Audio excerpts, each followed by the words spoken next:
Students, welcome back. Today I'm going to discuss a very important topics for B.Sc semester 2 students, but I feel these topics has equal importance for all level of students from the chemistry backgrounds. So today I have four plans for you. First, I will discuss about Schrodinger equations, then about radial distribution functions, and then I will discuss about the origin of orbitals, say why the orbitals termed as the xy, yz, x square minus y square, etc. And finally, we'll discuss about the origin of signs of their lobes. So let's start with Schrodinger equations. And all you know about Schrodinger equation, this is an equations which describes the behavior of a wave functions or behavior of a wave function, or it describes the behavior of electrons. Now derivation of that equations rather will focus on the terms involved in this equation. Look, this term is called total energy term. This is potential energy term. Psi is total wave function, and these terms the double derivatives of psi with respect to the coordinate system. This is the equations wave. This is the wave function. Now every equations has something to tell us, but unless or until we solve the equation, we cannot understand what information stored in these equations. So our intention is to solve these equations in order to get some information. I replace the second derivative term with these terms. This is called Laplacian operator. Don't bother about this operator right now. In higher classes, in quantum mechanics classes, you will learn about this kind of operator. So as I told you earlier that my intention is to solve the equations. So what I did, look at the picture. This is nucleus, and the point A represents the position of electrons in terms of Cartesian coordinates, that means x, y, z. So what I did here, I draw a perpendicular from point A to the xy plane, and the perpendicular touch the xy plane by a point K. Then again draw two perpendicular from K to L, that is on the OX axis, and again another perpendicular to the OY axis. So this point, that means the position of electrons, may be represented by another coordinate system called polar coordinate system. I represent here R, this is theta, and this is phi.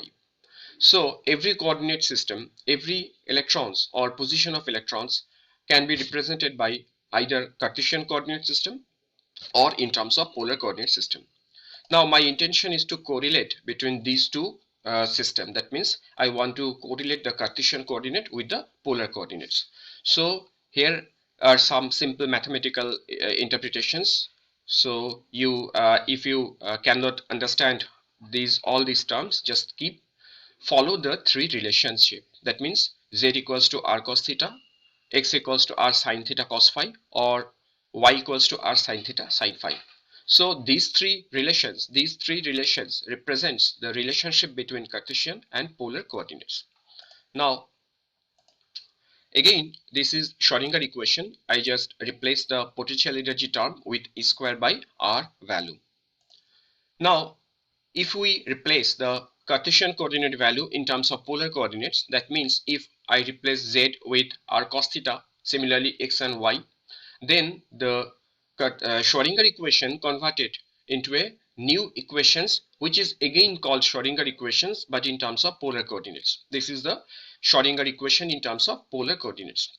Now if you look carefully, that this equation involved three parameters, that is r, theta, and phi. So we can represent this equation as a function of r. That means this is the function of r, this is the function of theta, and this is the function of phi. So that function contains two different terms. That means r is called radial wave functions, and theta phi or phi phi is called angular wave functions. And I termed this equation as two equations. Now if I replace the value of psi from equation 2 to equation 1, then we will have a very complicated bigger equations which have not given here. So you just keep the complicated equations, and if we can split the complicated equations, we will get three more equations named A, B, and C. So look at these equations. These are all three equations. So let's move with the first equation A. So look carefully to the first equations. These equations represents the value of R, that is radial wave functions. Now if we can solve these equations, then we have different values of R, and we can see that the values of R not only depends on small r, that means not only depends on the radius, rather depends on the two quantum numbers. One is the azimuthal quantum number, and the energy term involved the principal quantum number. That means this function will depend on two more quantum numbers, n and l. That's why we can represent RR as R, N, L. And if we put different combinations of values of n or l, then we will have distinct solution of R, and these solutions are represented by R10, R20, R21, and so on. So now look at these different solutions. So these are different solutions of radial wave functions by putting different values of n and l. So these equations actually represents different orbitals. So for 1s orbitals, these are the radial wave functions, similarly for 2s and 2p and so on, where this term sigma is called Bohr radius. So you have to learn these equations only. Now move on the second equations. These equations involves another quantum number m and l. So if we can solve these equations, we will have different values of theta, and theta not only depend on the angle theta, but also depend on another two quantum numbers n and l. So we represent theta as L and M. Similarly, if we put different values of L and M, we will have different angular wave functions. Just look at those wave functions. These are angular wave functions for L0, M0, that is for s orbital, similarly for P, D, etc. Just keep these equations. Okay. Now look at the third equation. If we solve this equation, we will have different values of another wave function phi, and phi only depends on the magnetic quantum number. Look at the equation. Phi will only depend on the magnetic quantum number, so we represent phi as phi m. Now again, if we put different values of m, that means magnetic quantum numbers, we will get different sets of wave functions, that is angular wave functions. These are those wave functions. Now we have to write the complete wave functions in order to understand the shapes of orbitals or nature of the orbitals. So now learn how to write complete wave functions. For 1s orbitals, complete wave functions, I have told you earlier that complete wave functions will be a function of radial and angular wave functions. So I put the values of r, theta and phi. Now if we put n1, l0 and m0, that means these quantum numbers representing 1s orbitals. So for 1s orbital, this will be the total wave function. Similarly for 2p, 2p, z, x, y. So for 2px and 2py, conditions are a little bit different. I will show you why these 1 by root 2 terms come here. Now, in order to understand the behavior of electrons around the nucleus, we have to plot the radial function with respect to distance from the nucleus, with respect to the distance of electrons from the nucleus. So what I did here, I plot radial wave functions with distance r for different sets of values of n and l, that is for different orbitals.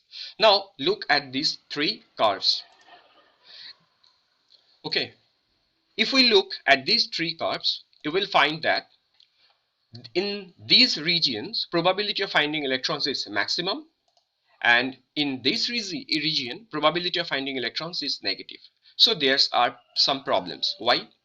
Because electrons either will have positive probabilities or will have zero probabilities, but negative probability doesn't make any sense. So these curves are irrelevant. Another major drawbacks for that curve is that, look at this region. These are the probability of finding electrons around the nucleus is maximum. So this also cannot happen because of Heisenberg's uncertainty principle. So for these curves, there are two major drawbacks. One is that probability of finding electrons around the nucleus is maximum, and another drawback is that probability of finding electrons is negative here. So we have to eliminate those negative terms. So what we did, we then plot r square versus r and look at this curve. This negative probability has been eliminated. Now these problems are still there. the probability of finding electrons around the nucleus is maximum. So again we have to think in a different way. Now again what we did, then the probability, electron probability function distribution function arises. So what is called distribution function? If we multiply chi square values, chi square means probability of finding electrons, with 4 pi r square dr. So what is the 4 pi r square dr term? I will show you in detail. Now you know atoms are not two-dimensional, rather they are three-dimensional. So we have to calculate a small region in a three-dimensional space, that is small volume around nucleus in a three-dimensional space.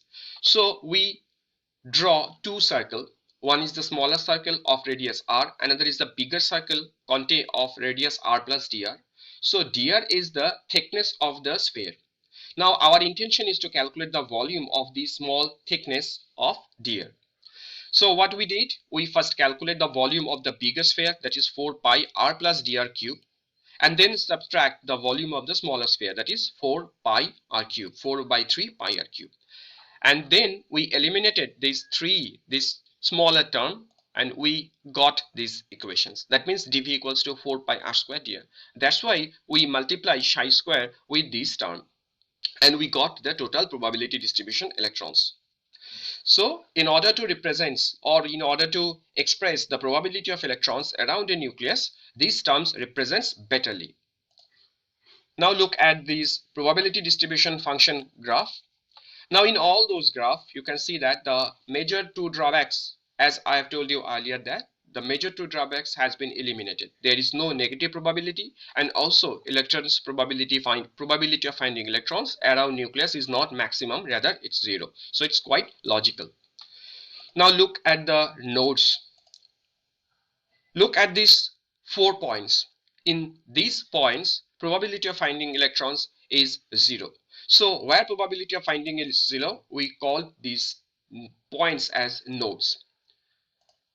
Now there are some salient features regarding the curve. I'm not going to the details of that, rather I will focus point number 4.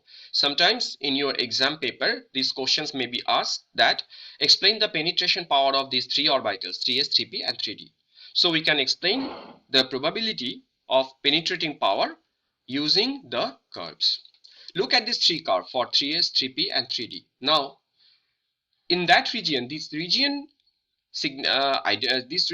express the occurrence of electrons around the nucleus is more closer for 2s or 3s orbitals. That means for 3s orbitals, occurrence of electrons towards the nucleus is more closer than 3p and 3d. That's why 3s has more penetrating power than 3p and 3s. Now I have one question for you. Can you explain the penetrating power? For 1s, 2p and 2s from these curves? Now move on the second sections. Learn how to deduce the shapes of orbitals. First, for 1s orbitals, for s orbitals. You know, for s orbitals, L is 0, M is 0, and then the angular wave functions will be like that. Look at these wave functions. These wave functions doesn't contain any theta or phi value. That means they doesn't depend on the directions. That means they are non-directional, and we represent these orbitals as spherical symmetrical.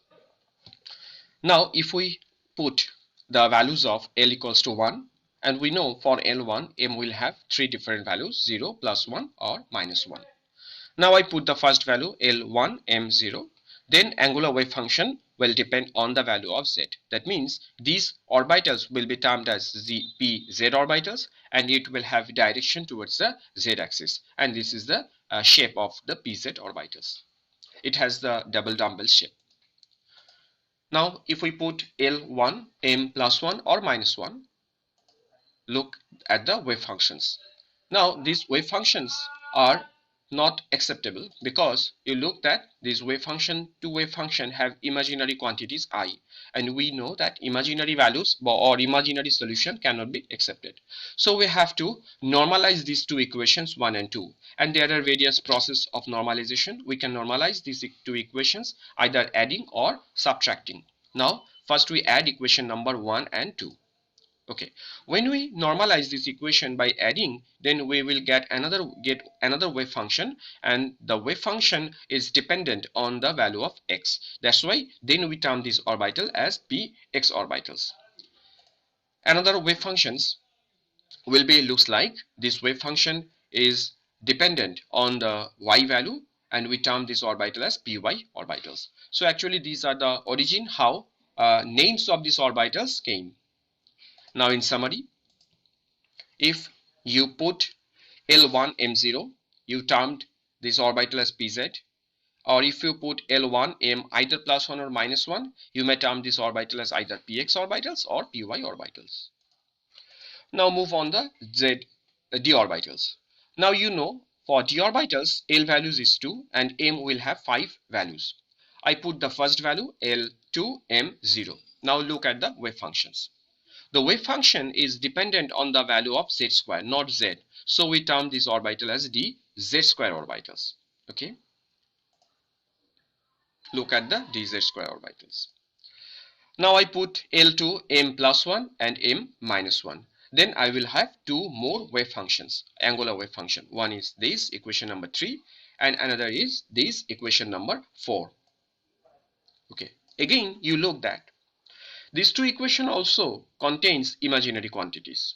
So again, we have to normalize equation number 3 and equation number 4. Let's move on the normalized equation. Again, we can normalize by either adding or subtracting. So when we add, we get these wave functions. We got the wave function, and the wave function is depending on xz values, and we term this z orbital as dxz orbitals. Similarly, another wave function is depending on yz values. We term this orbital as yz orbitals. That means for L2 M either plus 1 or minus 1, we may have two different wave functions. One is xz wave function, another is yz wave function, and we term this orbital as the xz orbitals and the yz orbitals. Now for M plus 2, M minus 2, again two different wave functions containing imaginary quantities. Again we have to normalize. When we normalize the first equation depending on x square minus y square, and we term these orbitals as x square minus y square. Another normalized equation depending on xy, so we term this orbital as dxy orbitals. So actually these are the origin of orbitals.